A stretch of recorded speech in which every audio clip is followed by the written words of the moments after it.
Hello, everyone, and welcome to the Postmodern Art Podcast, the podcast dedicated to giving artists who are wowing the world over the platform they deserve. I'm your host, Nathan Ragland, and for today's episode, we have Charles Brubaker, a cartoonist who created the amazing strips Ask a Cat and The Fuzzy Princess, among others. It was a nice little chat about cartoons, animations, and his creations that I hope you all enjoy. Please follow him in all the links below. I personally recommend you go to his Patreon because for what you get for each tier, it is definitely the best value of a Patreon out there. Also, follow us on your favorite audio streaming platform and subscribe to our YouTube channel. Also, follow us on Twitter at PostModArtPod for future updates and guest announcements. And now, without further ado, please enjoy the Postmodern Art Podcast. Alright, Charles, I'm going to ask the icebreaker question to ask for every single podcast. What is your most unpopular art opinion? Most unpopular art opinion? Yes. Let's see. I just, I guess, I prefer character development over world building. I guess there's that. Okay, no, I can see where you're coming from. Care to elaborate on that a little bit? I just think, I just think that when it comes to storytelling, I think people should care about the world, the world, I think people care too much about the, quirks of the world, rather than the characters that inhabit it. But I just think that characters are the most interesting. Right. For me. Yeah, because I can understand where you come from. People emphasize like, oh no, it's like this with this little society over here, and it's like that they have this incredible backstory. It's like, no, just talk about like these incredible characters that are in front of you. They're the main reason why you're supposed to come here in the first place. So. Yes, exactly, yeah. All right, is that a hill you're willing to die on? Yeah, sure. then with that, I can't see of a better way to jump into the Postmodern Art Podcast. Welcome everyone. My name is Nathan Ragland. Feel free to subscribe to us on YouTube, follow us on whatever streaming platform that you prefer for audio listening, and follow us on Twitter for updates at PostmodArtPod for updates and guest announcements such as today's guest. He is a member of the National Cartoonist Society with years of experience and 3 different strips under his belt, with an award-winning animator added to his repertoire. Welcome to the podcast, Charles Brubaker. Charles, how are you doing today? Pretty good, thank you. Thank you for taking time out of your schedule to be able to sit down and chat with us for a little bit. Just give a little bit of appreciation for what you produce. So, Let's start. Well, before we start with what you have made, let's start with why you made it, or rather, the origin stories of Charles Brubaker. What exactly got you into art and animation and cartoons in general? Oh, I've been reading when watching cartoons since as long as I can remember. So I watched, a lot of shows on TV and read newspaper comics, manga, whatever. So just not the most exciting answer, but that's basically it. Yeah, I just grew up with a ton of stuff. No, that's fair enough. When was exactly like the moment for you where you went from I like watching this stuff to I can actually make this stuff? I think it was when I read about Charles Schultz and how he creates peanuts. And, okay. All right, and because the strip was still running when I was a kid, and just made me realize, oh, this is something I could do. So. Well, there we go. For those who don't know, as I was doing my little research, I actually read that you grew up in Japan. How much of like the culture there sort of influenced like art for you? Oh, a lot. Yeah, I watched a lot of Japanese stuff growing up, and I read quite a few stuff. So there was a lot of So there was a lot of it basically shaped me a lot. Yeah. So okay. Is there anything? Was there like any particular shows or any particular mangas in particular that kind of just like grabbed your attention more than anything?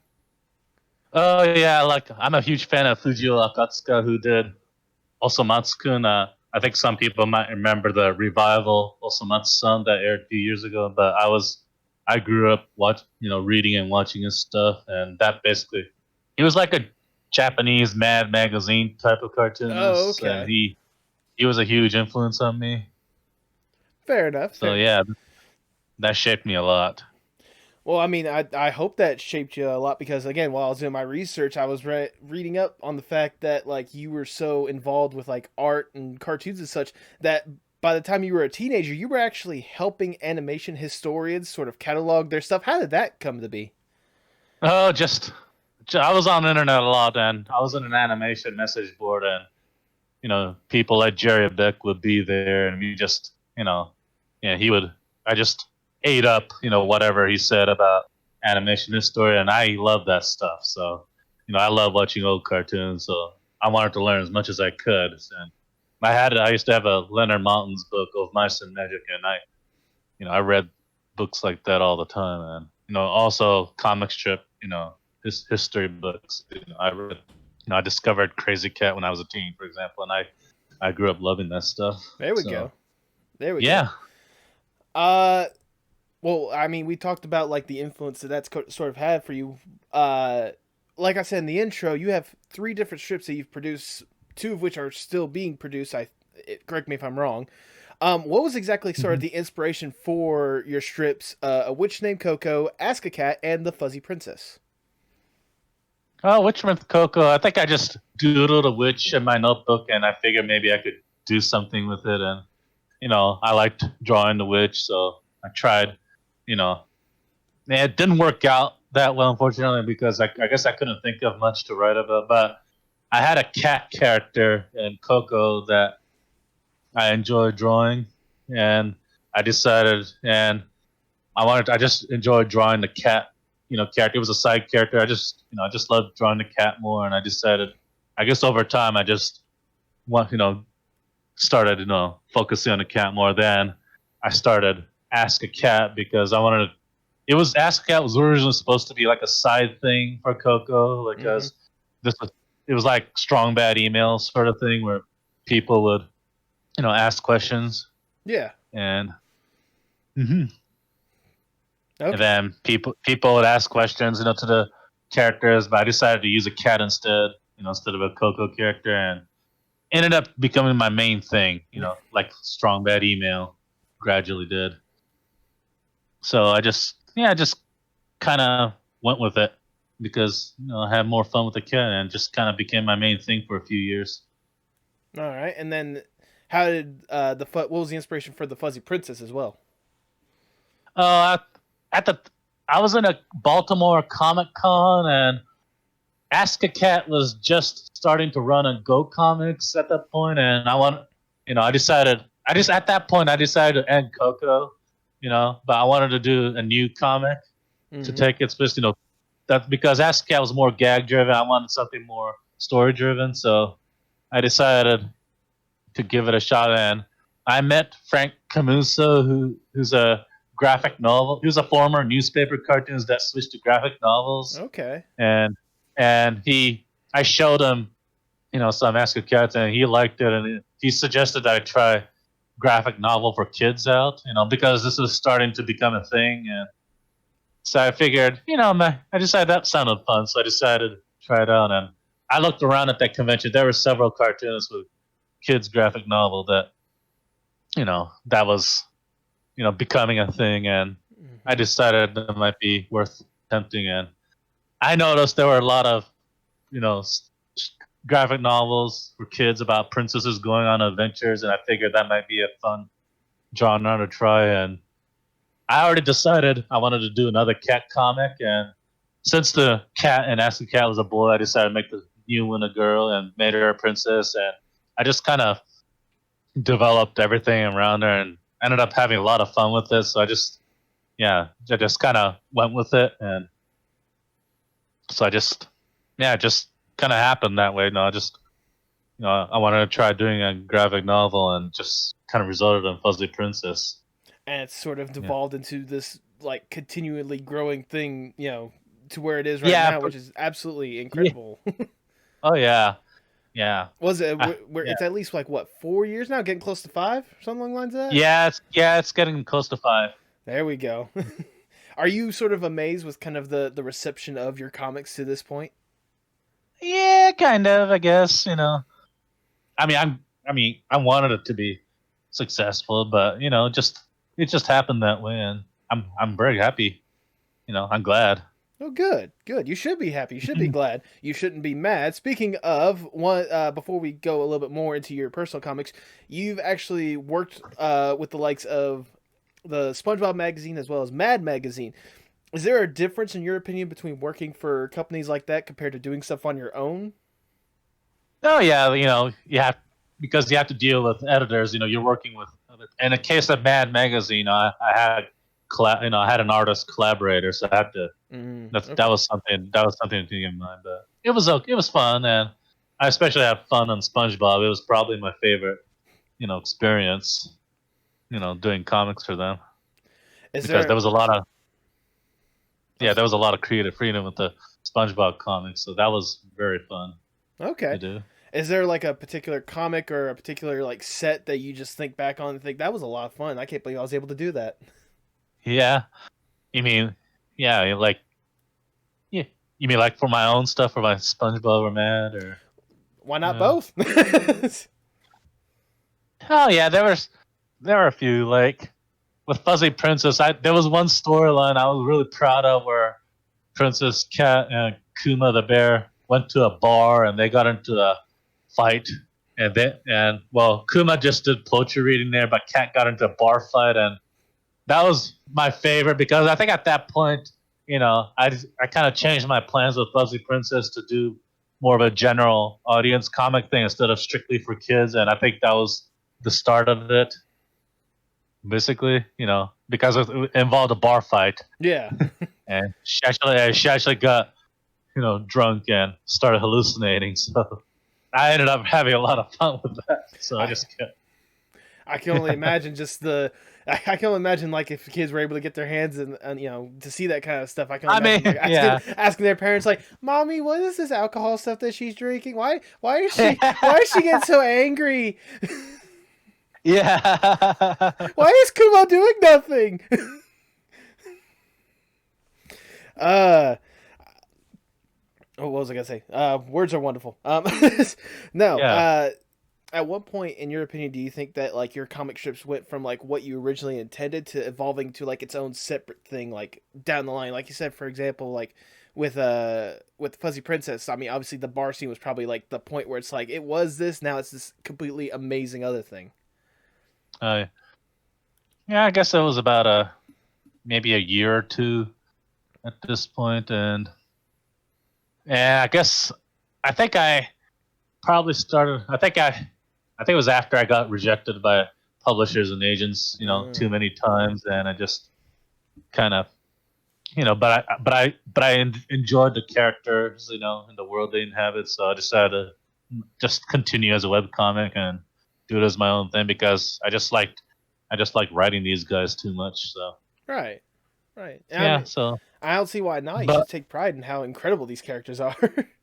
yeah, yeah, but also freed me up to doing more things, with these characters. So Yeah. yeah. Hmm.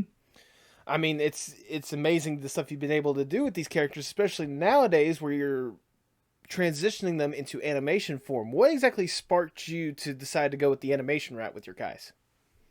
I've been wanting to do animation for a while. Like I did, little animation here and there whenever I could, but I never really had the time to do it. But let's just say with the pandemic happening and the conventions canceled, I had more free time to do animation now, and Yeah, I yeah. decided.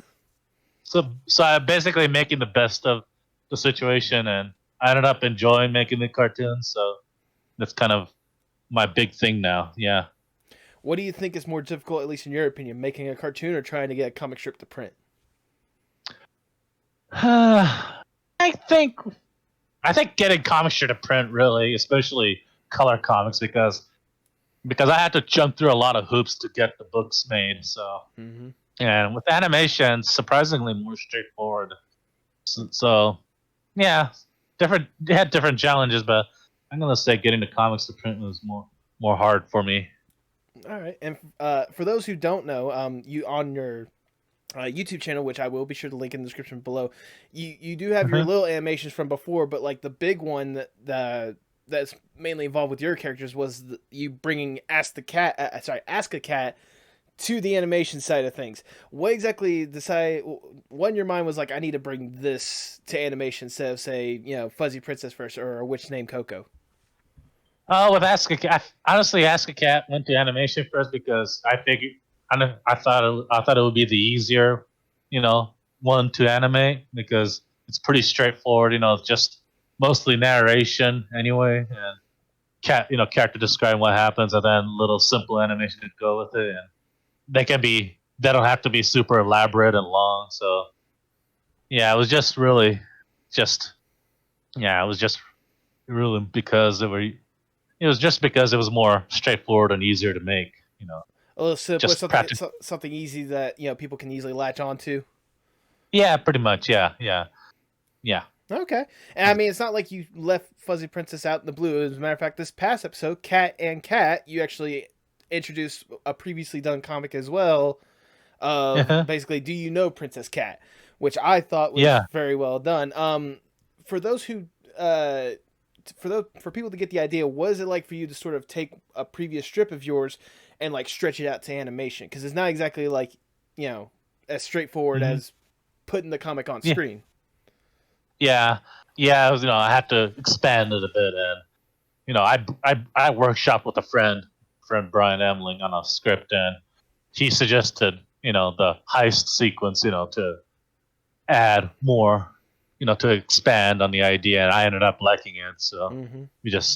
I just added that in, just had really a lot of fun with it. So yeah, so and it was that short was basically because I do want to do Fuzzy Princess into animation, and I'm actually writing a script for a cartoon. Well, there we go. Fuzzy Princess cartoon. Yeah, so I guess that was basically me testing how the character would look in animation. So I mean, I think it looked see how they absolutely would look in wonderful. animation. Yeah. I will say I did love that whole entire freaking transition from the cheesy rom coms all the way to like the heist sequence. That was just like a funny little bit right there. That was wonderfully done, if I say so myself. Thank you, thank you. Yeah, um, it came out well. Yeah, it uh, just came out well. yeah. And I will be sure, like I said, the YouTube link will be in the description, so definitely watch it. I highly recommend it. Like I said, that I told you personally beforehand. That's how I got interested in kind of your stuff as well, and I've just been hooked on it ever since. Oh yeah. I'm hungry for more. I can tell you that right now. um, Oh yeah. So am I. I can only imagine. Well, I'll ask this. Like I said, you're currently working on like trying to make a Fuzzy Princess sort of animated thing. What do you hope to have with these like animated shorts? Like, do you hope at some point you might be able to get like a full time maybe animated cartoon of it, or like what's the goal in Yeah. your mind? Yeah, I want to. Yeah, I do want to transition to doing animation more, just because something I have more fun doing, and yeah, that's that's definitely my goal. Yeah, so yeah, I like to. I like the idea of doing like online shorts, like Homestar Runner was in its Yeah. prime, and because I like the idea of making animations, by myself, independently, and that's something I'm hoping I can do more of as as I get more and more used to doing the animation process. There we go. I mean, you already are an award-winning animator at this point. How incredible was it for you to get a award of merit from the Global Shorts Festival for Cat and Yeah. Cat? Oh, that was yeah, just surprising. Yeah, just got it. I submitted to the awards. You know, to the awards thing. A while ago, and I just got an email saying, you know, I won the award of merit, and yeah, I won something finally. There we What's go. up? Yeah. I was gonna say personally, as another award-winning filmmaker as well, no matter what the award ceremony is, it's still incredible just to say, "Hey, I won something." Yeah. Exactly. Exactly. uh, what is in your at this point? What has been like the proudest or like the most surreal moment you've had with any of your strips? The most surreal moment. Like, what was the moment to where you just had to sit down and just be like, "This is what I do now," or "This is my life. How did I get here? What in the world?" I guess that was when I started getting, printed in publications, like the SpongeBob. When I started Mm-hmm. getting comics published in the SpongeBob magazine. I think that was, when I finally, when it got to me that I made it. That was it. I think that and Mad Magazine. Oh yeah, Yeah. absolutely. Um, Come on, I have notes right here. Words are wonderful. Well, we know what you want to do with the animation side. What do you hope to see with the comic strips as well that you currently have going on? Well, just hopefully more people will read it. Just continue as long as I can, and maybe get more books published. Yeah, that's pretty simple, pretty straightforward goals, really.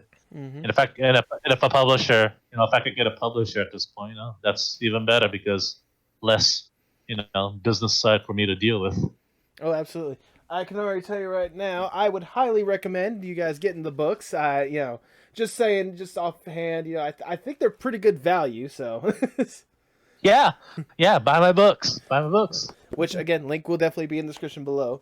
I Heck yeah. I love these things. I really do. Awesome. Thank you. Oh, no problem. No problem at all. Well, I had that. Let me backtrack a little bit. I did want to mention. So, for those who don't know, with Ask a Cat, how much like the questions that you make comics about? Those are actual questions from actual people. That's not like something you just dreamt up of at like a last minute, right? The early ones. Oh, the early ones definitely got questions from readers, but a lot of the later ones I did. Okay. It became mixes. Sometimes I would mix with Some of the sometimes I readers would you mix work with. with or sometimes I would rewrite them so it would work better in Okay. strips. So yeah, Uh, yeah, especially yeah. What's been like the weirdest question in your opinion that you've had for Cat? I think it was I would say when somebody asked me a talking cat, like that's it.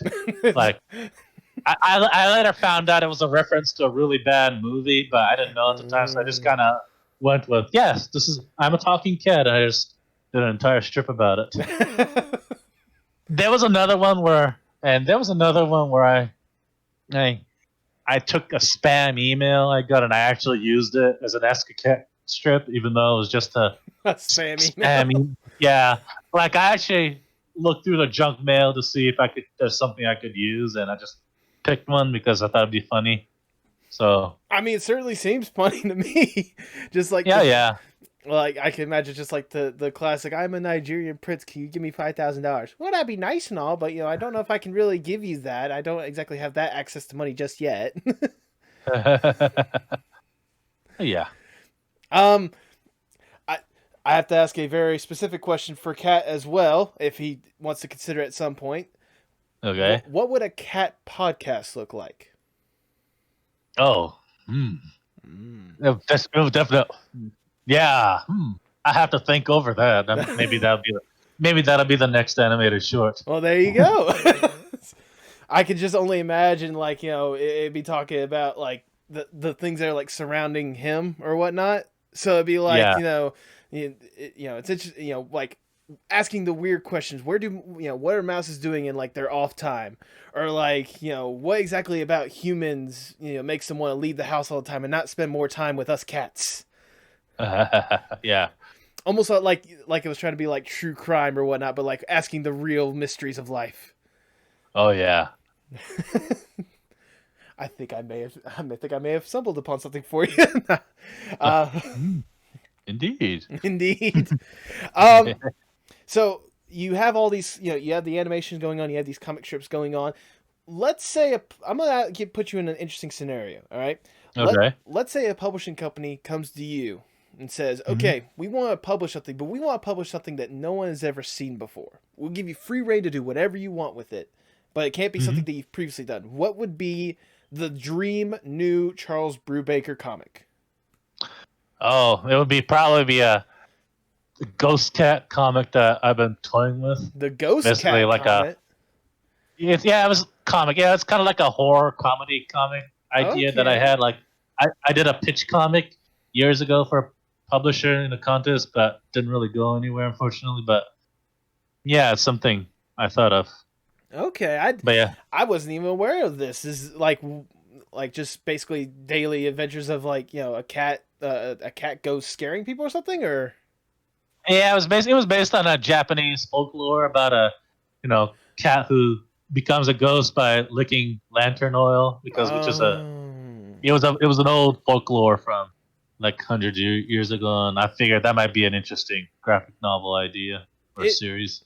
it certainly would be. Yeah, I'm surprised more didn't come out of that because that actually does sound interesting and like adding the nice little like horror comedy twist to it as well. I mean that just seems right up your alley.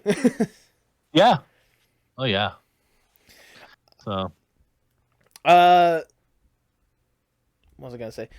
With these with these animations that you're currently working on, what in your opinion has been like the hardest part about making an animation? let's see. I would say maybe I would say the actual animating part, which it's I got the hang of it now, but it's also I enjoy animating, but it's also a tedious process. Right. although although I guess even comics can be tedious. Like although there's although at the same time animation is more forgiving than comics because you have more freedom with how you want the poses to look. Mm-hmm. Because because a lot more happens in animation than in comics. So it's ironically it's like easier and harder, you know, at the same time. No, I can understand where So you're coming from on that one. Yeah. Uh, yeah, I was gonna say I remember not too long ago. I guess it was like around Halloween time. You did Princess Cat and like the Nine Tails thing. I love the little joke of this will be hard to animate. uh-huh. Oh yeah.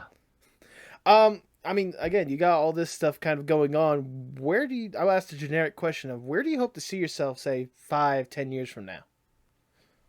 I'm hoping I get more animation stuff Okay. going by then. Like one of my goals is to have a little small studio, small boutique studio, I guess, and I'm hoping I can expand a bit more. 5 years from now, There we we'll go. see. We'll see how that goes. Get small We'll see how that goes. get make small bug productions turn to big bug productions, huh? Yeah. Oh Yes, I yeah. gotta laugh. I'm somewhat humorous. Yeah. um, well, I mean that's the majority of the questions I do have. I do have one last one though. All right. Okay. All right. Obviously, with art, you've gotten this far, with it, making these incredible animations, making these absolutely wonderful and hilarious comics. How important is art not only for you but for the world as a whole? I think it's pretty important. Art's, you can express yourself with art, and I think you could convey your thoughts and messages, with art. So I think it's pretty important, personally. All right. Like I don't have much insightful things to say about art, but the short version is I think it's pretty important. I mean, Yeah. you know, as long as we all understand sort of the importance of art, I mean, you don't need to have like a 20-page college style essay for it. I Oh, mean, we all oh, understand. So, oh, heck, oh yeah, absolutely. um, with that, that's all the questions that I have. I did want to say real quickly though, right here, like I've mentioned before, in the short time that I've gotten to know your content or whatnot, I've just absolutely like I found like a nice little piece of joy from it. Like it's incredible to see like this little animation because at least for me, it feels like a nice little throwback style, but with like a nice, updated humor that anyone can instantly relate to at one aspect Hmm. or another. And like the comics, like I know you mentioned at the beginning you're not big on whole entire world building, but the world you've created with Fuzzy Princess alone has been incredible. But like the characters are like the most memorable part of it. With Princess Cat, obviously, Jackson, the Queen, all these different characters and such, each of them with their own like unique and distinct characters and such. I've been instantly glued, and I really cannot wait to see what more you come out with because it's absolutely just wonderful. So I want to personally say thank you so much for what you do. Oh, no problem. Glad you glad you think so. Go ahead and plug yourself for the people at home. Okay, well, I'm on Twitter at Baker Tunes, and I'm also on Instagram as Baker Tunes, although I don't use it as much. And I'm on YouTube as well. I guess you'll link it in the description. I'm sure to link all this stuff below. I just want to make sure that people at least have the idea what they're looking for. Yeah, check out my Twitter, my YouTube channel, and my webcomic, Fuzzy Princess, which is fuzzy-princess.com. So, yeah, And I'm in a bunch of places. And also, like I would recommend as well, definitely check out his shop because, in my opinion, they have some of the best value for like books and such. That like a little bundle, little stickers, all this different kind of stuff. Oh yeah, definitely check out my shop. Oh, I'm on Patreon as well. I was just about to mention that as well. Yeah, Patreon.com/smallbug. So. I don't know if there's a place for there might be a review thing or whatnot, but I'm gonna tell you right now, compared to a lot of Patrons, I like to consider yours probably the best for per value because I'm in the $5 tier.